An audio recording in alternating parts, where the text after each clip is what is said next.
कारण याला ग्लेज खूप छान आला प्रत्येक वडीला। बेस पण मस्त दिसतोय, जो वरचा भाग आहे त्याला पण ग्लेज छान आली आहे। नवीन रेसिपीच्या अपडेटसाठी मधुराज रेसिपी चॅनल सबस्क्राइब करा आणि त्याचबरोबर बेल आयकॉन क्लिक करायला विसरू नका। नमस्कार, मी मधुराज रेसिपी मराठीमध्ये तुम्हा सगळ्यांचं खूप खूप खूप मनापासून स्वागत। आज आपण शेंगदाण्याची चिक्की कशी बनवायची ते बघूयात। तर सगळ्यात आधी साहित्य, 1 कप इथे शेंगदाणे घेतलेले आहेत। शेंगदाणे व्यवस्थित भाजून त्याची टरफलं काढून घेतलेले आहेत आणि जर अख्खा शेंगदाणा असेल तर ते असे त्याचे तुकडे करून घेतलेत 2 भागामध्ये, म्हणजे आपली चिक्की छान अशी एकसारखी होते। त्याचबरोबर 1 कप इथे साखर आहे, अर्धा चमचा वेलची पूड आणि थोडंसं जायफळ।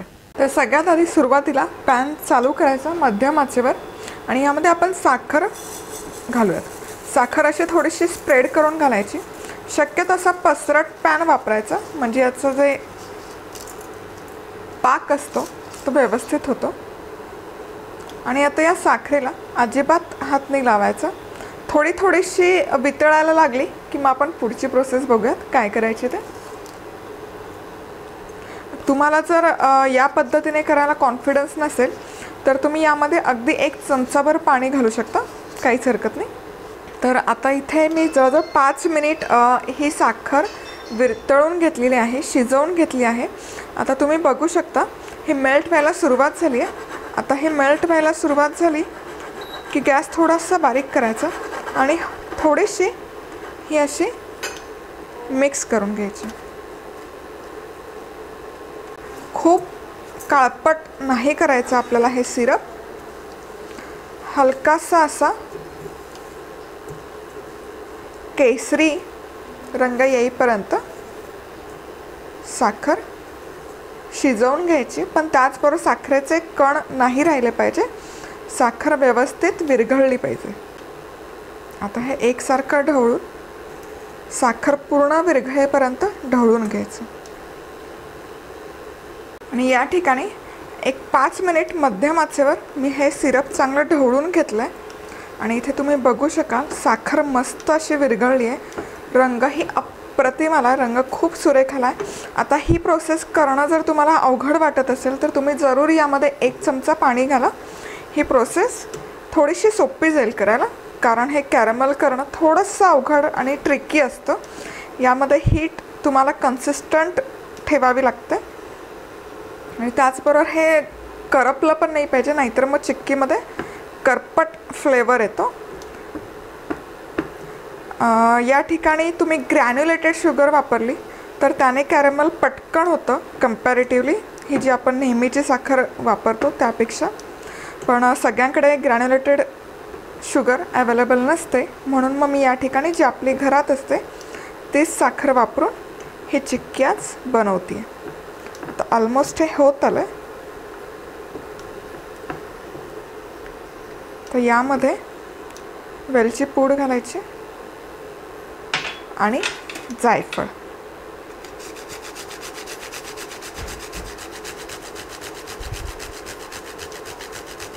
साधारण 1 पाव चमचा जायफळाची पूड घालते मी। ढवळून घ्यायचं, परफेक्ट साखर व्यवस्थित विरघळली आहे, रंग अप्रतिम आला आहे। आता गॅस बंद करायचा आणि यामध्ये आपण हे जे भाजलेले शेंगदाणे आहेत हे घालूयात आणि हे व्यवस्थित मिसळून घ्यायचं।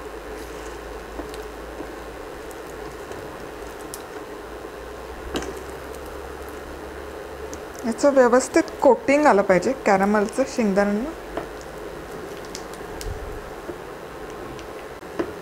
आता हा जो गोळा आहे चिक्कीचा, एक थाळी घ्यायची, याला मी आधीच थोडंसं तूप लावून घेतलेलं आहे, यावर हा गोळा ठेवून घ्यायचा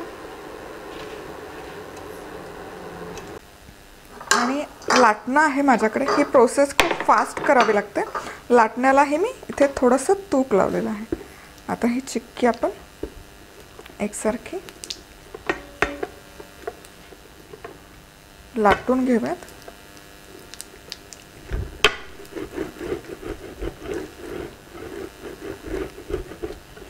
थिकनेस तुम्हाला किती हवा त्या अंदाजाने तुम्ही ठेवू शकता।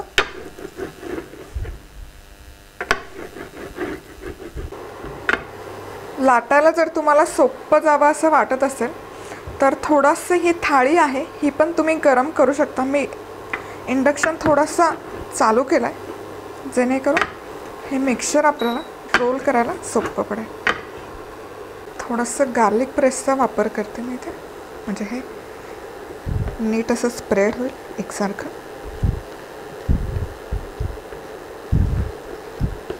आता हे थोडंसं गरम असतानाच याच्या आपण वड्या पाडून घेणार आहोत,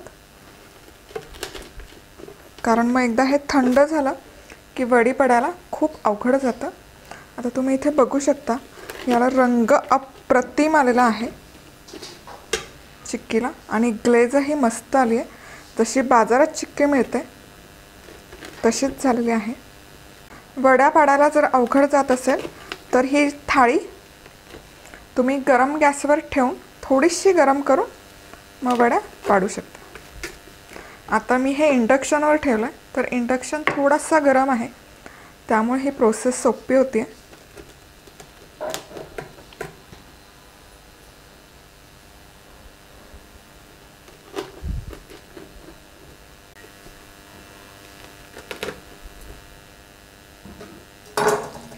मस्त। आता हे थोडंसं थंड करून घेऊयात। आता हे एक 5 मिनिट थंड झाली आहे। आता आपण हे चिक्की काढून घेऊयात। पुन्हा सुरी घ्यायची आणि जिथे जिथे आपण याला कट करून घेतलं तिथे पुन्हा थोडंसं कट करायचं, म्हणजे ही चिक्की निघते। या पद्धतीने व्यवस्थित अशी निघते ही चिक्की, तुम्ही बघू शकाल।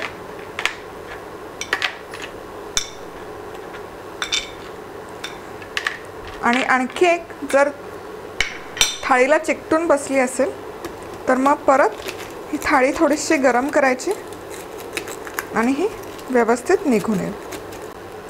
थाळी थोडीशी गरम केली की तुम्ही बघू शकता हे निघायला सोपं पडतं।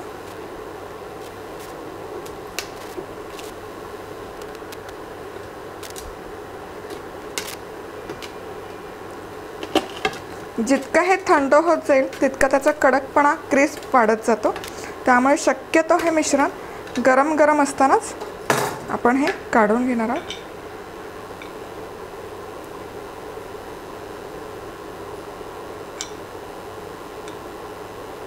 या ठिकाणी शेंगदाणे चिक्की बनवून तयार आहे आणि खूप छान दिसतात। तुम्ही पाहू शकाल याला ग्लेज खूप छान आला आहे प्रत्येक वडीला,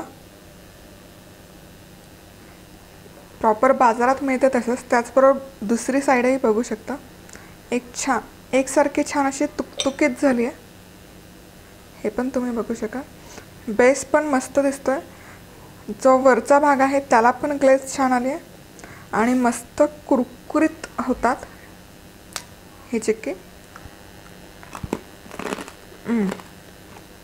तुम्हाला जर ही शेंगदाणा चिक्की रेसिपी आवडली असेल तर हा व्हिडिओ नक्की लाईक करा।